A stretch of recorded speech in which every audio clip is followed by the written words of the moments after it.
against. So there's already risks today. So we just don't see why putting a moratorium is going to somehow stop those risks. Tonight, leaders and chiefs lobby Ottawa to allow tanker traffic on the northwest coast. What does a new relationship mean? Well, it means being guided by recognition of rights and decolonizing our laws.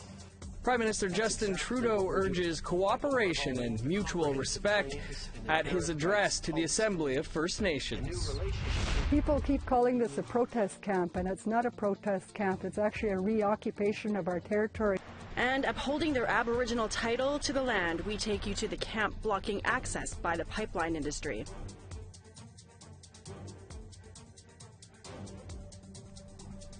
Good evening. Welcome to APTN National News. I'm Dennis Ward. And I'm Melissa Ridgen. It's day one of the Assembly of First Nations Special Chiefs Assembly in Ottawa. A delegation of 25 First Nations hereditary chiefs and political leaders are in town to discuss large oil tanker traffic off the British Columbia coast. Todd Lamarant has the details. Marilyn Sled is chief councillor of the Heiltsuk Nation. Her community suffered from a diesel spill more than 2 years ago. She expressed her concerns about oil tankers in a Parliament Hill press conference. We are salmon people, we are ocean people. Our way of life depends on a healthy ecosystem. She admitted that there had been a mixed response from senators to permanently ban tanker traffic from the northwest coast. We've had some, certainly some support, and then certainly some that are, looking more at the economy lens, of the ban. Chief Dan George of the Burns Lake First Nation does not support a tanker ban. It would kill a proposed Indigenous-owned pipeline called Eagle Spirit. There's quite a bit of economic opportunities for all First Nations along the corridor. So the tanker ban will stop all this growth. His community is further inland, hundreds of kilometers from the coast. But in northern BC, First Nation communities have few and far between opportunities to get revenue, and because we don't have prime real estate land and very few opportunities in the north. Peter Lanton is president of the Council of the Haida Nation. He doesn't want to add to the tanker traffic already coming down the coast from Alaska. That's what we're up against. So there's already risks today. So we just don't see why putting a moratorium is going to somehow stop those risks. I mean, we're just trying to put a cap on opening it up to more. It'll be the safest route, and environmentally, we're gonna be running it, so it'll be First Nation owned, and we'll make sure it's done environmentally the safest as we can.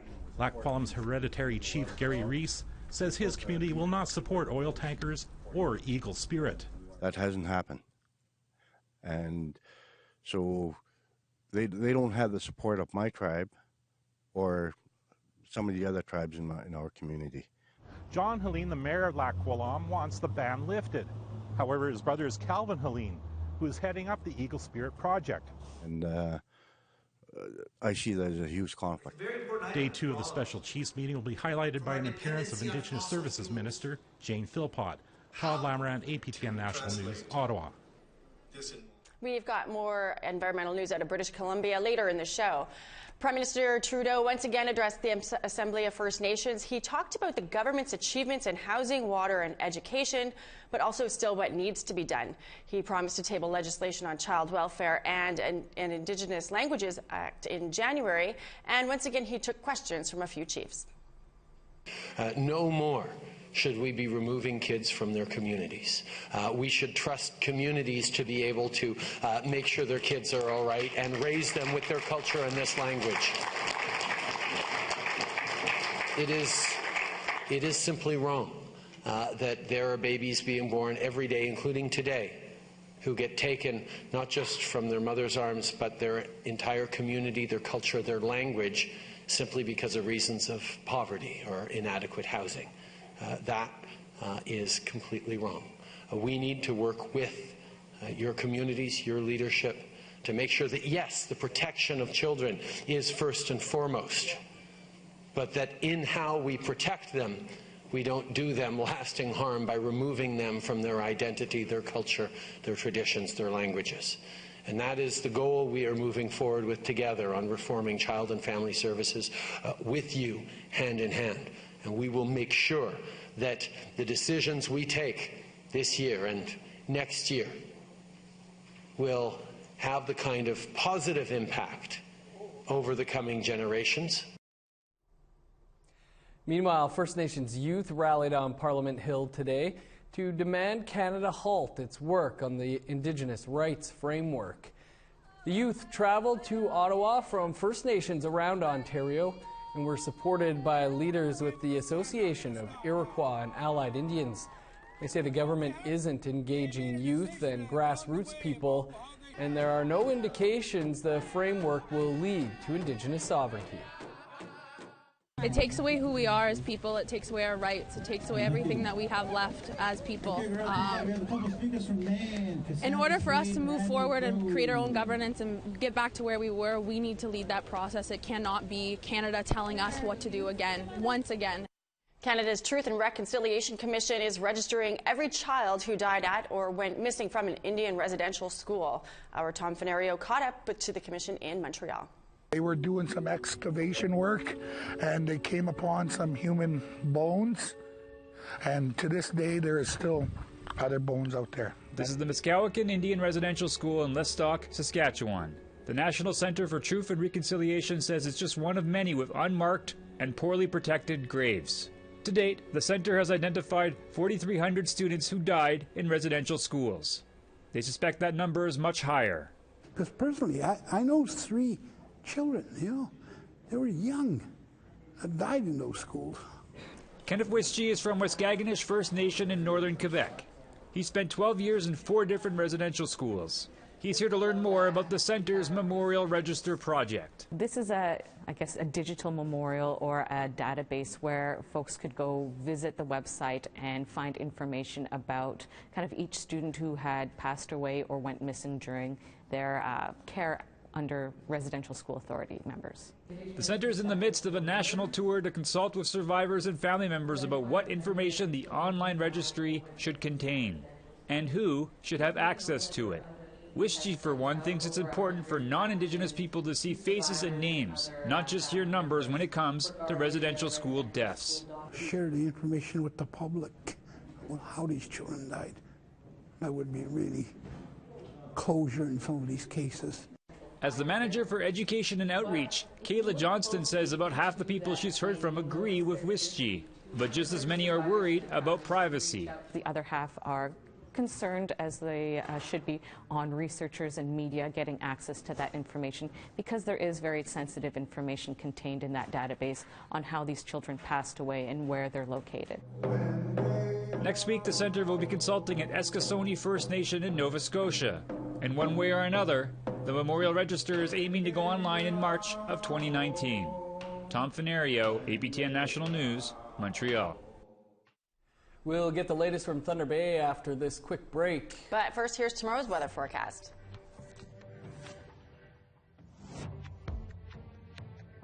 Starting on the east coast, -3 and sunny skies for Halifax.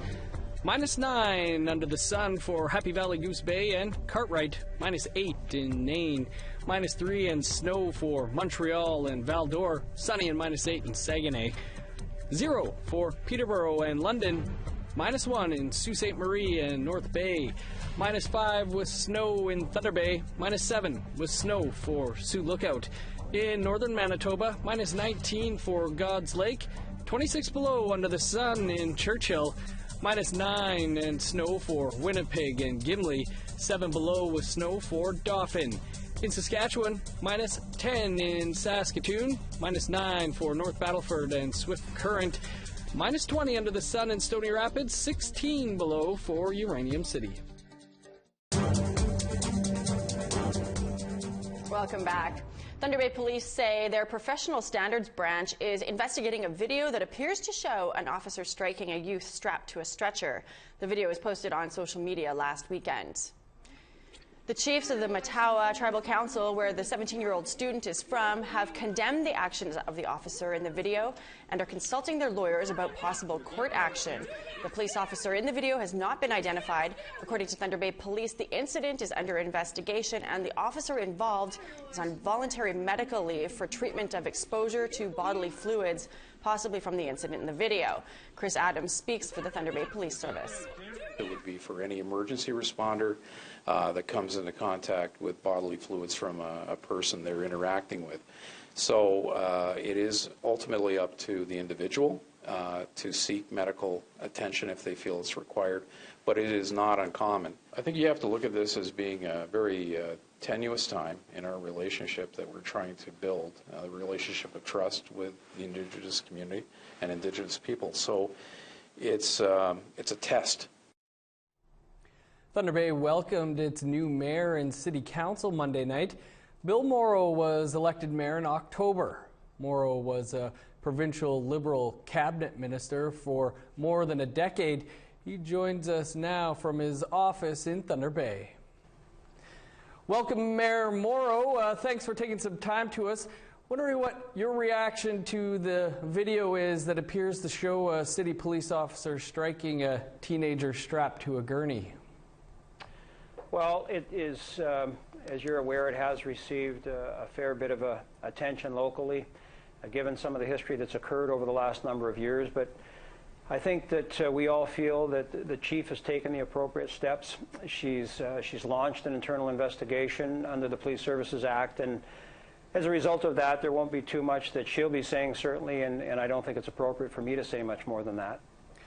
First Nations leaders, including Anishinaabe Nation, Matawa First Nations, have come out, condemned the actions, and have called for an independent investigation. What's your position on how this has been handled and should be? Well, Dennis, I think, as I mentioned in the opening comment, I don't believe there's a lot for us to say at this point. In terms of whether or not there should be or will be an internal investigation, as I mentioned in my opening comment, the chief has launched an internal investigation. I'm not currently on the Police Services Board. The Police Services Act is governing this process at this point, and I think that's appropriate, and I think that's where it should be. NAN has said that the incident's damaging to the work they've done with city partners over the last couple of years to address issues between the city and Indigenous peoples. What impact do you see this having, and what's your strategy? Well, I know that there is a lot of goodwill, certainly within this council, within the corporation of the City of Thunder Bay, to enhance and do anything that we can to continue to build strong relationships with NAN, with Fort William First Nations, with all of our Indigenous partners. And so hopefully they won't allow this single incident to get into the way of that. We've got a new group here at City Hall who are excited to get engaged and take on some of that work. It's challenging work, but we're looking forward to it, and hopefully we'll be able to move forward together positively. Yourself and a host of new councillors were sworn in on Monday night. What should Indigenous people in Thunder Bay expect to see from your leadership in terms of reconciliation? Well, as I mentioned, yeah, there are 7, I think, new on our part here out of the 13, but I don't think we should just look forward. I think that the group that was here in the past, as well as the corporation of the City of Thunder Bay, have been working very hard to enhance and to build upon strong and positive relationships with our Indigenous partners here in the City of Thunder Bay. I know there's a terrific announcement coming up very soon where the Matawa Learning Center will be open, and they worked closely and in partnership with the previous City Council. I think both organizations, Matawa and the City of Thunder Bay, the former council under the leadership of Mayor Hobbs, deserve a lot of congratulations for working with Matawa. I think that will be a very significant piece. I think that's a great result for Matawa to have a residence for their young men and women who are coming into the City of Thunder Bay when they're attending school. So I think that's terrific.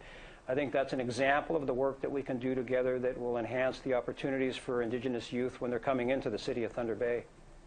We heard former Mayor Hobbs on a number of occasions blast local and national media for bad press. Do you think Thunder Bay has more of a reconciliation problem than a reputation problem? I really am concerned. I've said this consistently, Dennis, and I'm sure it's not news to you, where I am concerned, with the reputation that our city has received.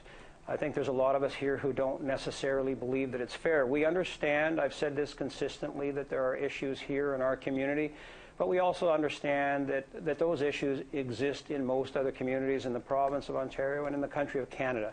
That's not to minimize the challenges or to be insensitive to the challenges that are facing us, only to suggest that Thunder Bay is working very hard to address their issues. I mentioned in an interview last night that there was an article about a week or so ago in the Toronto Star talking about the rise in hate crimes right across the country and the targeted populations that have been the target of many of those hate crimes. So, you know, we're working very hard here in Thunder Bay to work on our issues, and we do feel it's a bit unfair that we have somehow ended up with a reputation that sets us apart from the rest of the municipalities in Ontario and many others in Canada. Thunder Bay, though, does lead the country when it comes to reported hate crimes. You know, there's the police and police board under investigation for issues with the way it polices Indigenous peoples. You don't think that points to a problem? Well, Dennis, as I already said in my earlier remark, I acknowledged that Thunder Bay has its issues. I believe very clearly that this does not make us an outlier when it comes to these particular issues right across the country. So the Thunder Bay Corporation, the city, previous councils have been working very hard to address the issues as they see them. As you mentioned in your question, there are 2 ongoing investigations, one into the Police Services Board, another into the Police Service. We'll see what those investigations will yield in terms of those results, and we will carry on from there. Mayor Morrow, we'll have to leave it there. Thanks for taking some time to join us here. Well, Dennis, thanks for taking the time. Look forward to talking to you again. Thanks very much. It's time for another quick break. But first, a look at tonight's episode of Face to Face. Our guest is Métis National Council President Clément Chartier, who takes aim at the so-called Eastern Métis. People now are coming forward, particularly in Eastern Canada, and using these bogus cards to sell to the people that join their organizations, you know, using them to bilk, you know, salespeople for, you know, cars or other pieces of machinery. You know, it's negative. It's towards the Métis Nation, towards the true Métis people. And I think it's starting to work negative with respect to the Mi'kmaq as well, because with the abuse of these cards, people will start thinking, you know, well, these Mi'kmaq cards, are they also legitimate? So it's something we need to address.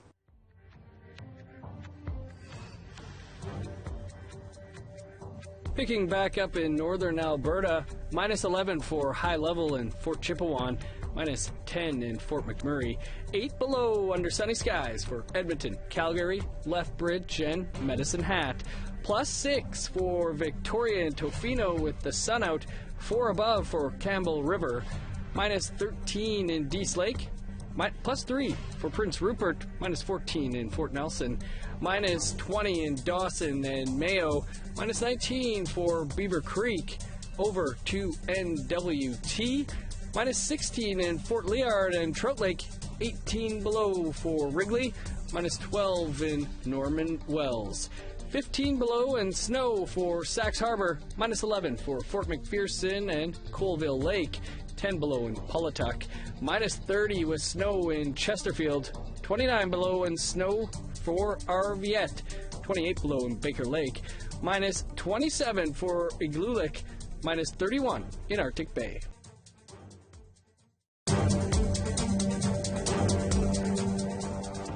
Welcome back. The brand new Coastal GasLink pipeline is set to begin construction in British Columbia early in the new year. But members of the Unistoten camp living off the land in their traditional territory don't want the pipeline and are blocking workers from accessing the road. APTN's Lori Hamlin has the details. Tucked within the forest, down a dirt logging road in the central interior of British Columbia, is the Unistoten camp. This camp is the Unistoten clan's reoccupation of Wet'suwet'en traditional lands. When APTN News arrived, Wet'suwet'en hereditary chiefs were also visiting. They were there to show their support of the camp and what it stands for. Frida Hewson built the camp to reconnect with her Indigenous culture and to teach land-based wellness. People keep calling this a protest camp, and it's not a protest camp. It's actually a reoccupation of our territory, and it's actually it's a homestead. We actually live here, and we get visitors from all over the world that want to learn about what we're doing. Although Hewson welcomes visitors, she wants nothing to do with the oil and gas industry. The only access here is this bridge, protected by a large gate. and it blocks access to a very important road that leads to the future Coastal GasLink pipeline.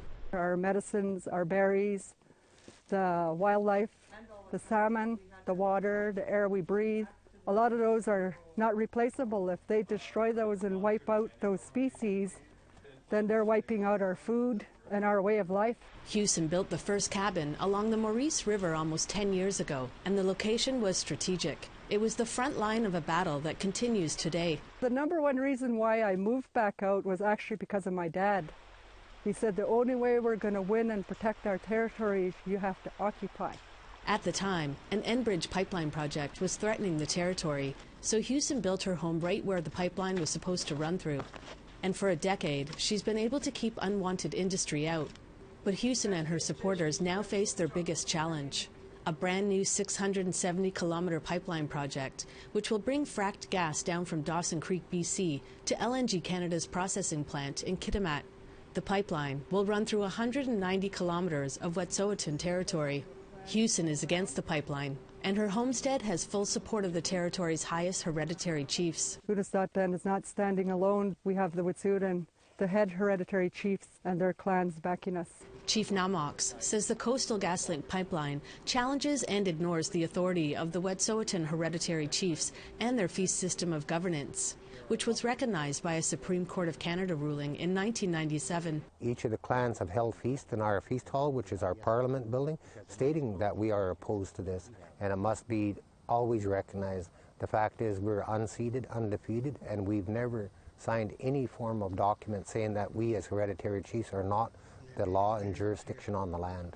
But TransCanada, the company building the Coastal GasLink pipeline, signed agreements with all 20 elected Indigenous communities along the route, including Wet'suwet'en's Band Council.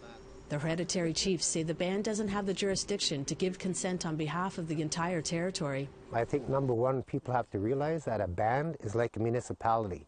They have jurisdiction within the band boundaries. The territory itself belongs to the people, and we as hereditary chiefs were obligated through our names, through our culture for thousands of years to look after it. The bands only look after the infrastructure within a reserve.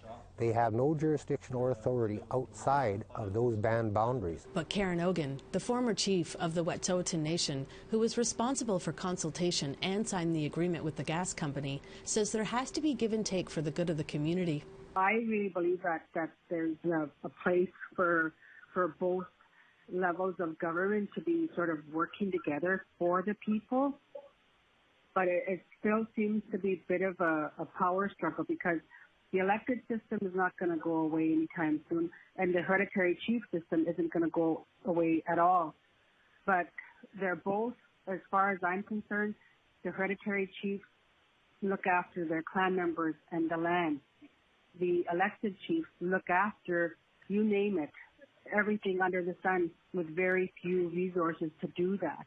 But Ogan says she isn't proud of signing the agreement. I wouldn't say proud. I did my job as the chief of the nation to take care of the people and our environment. Despite not having the hereditary chief's approval, Coastal GasLink recently tried to get past the gate to conduct prep work at the pipeline site. But members of the homestead turned them away. On November 26th, the company responded with an injunction application and civil suit. Frida Hewson, though, says she'll continue to do what she's done for the last decade, which is protect her traditional lands. I live here. This is my home. I've been living here for probably over 8 years and don't plan to leave. Members of the homestead expect to be in court sometime this month, and the pipeline is set to begin construction early in the new year. Lori Hamlin, APTN National News, Unist'ot'en. That's your APTN National News for this Tuesday. For more, visit our website, aptnnews.ca, or download the APTN News app. And don't forget to tune in to In Focus tomorrow, live at 3 p.m. Eastern Time. We're discussing racism on campus. I'm Melissa Ridgen. Have a great night. And I'm Dennis Ward. Face to Face is next. We'll see you back here tomorrow.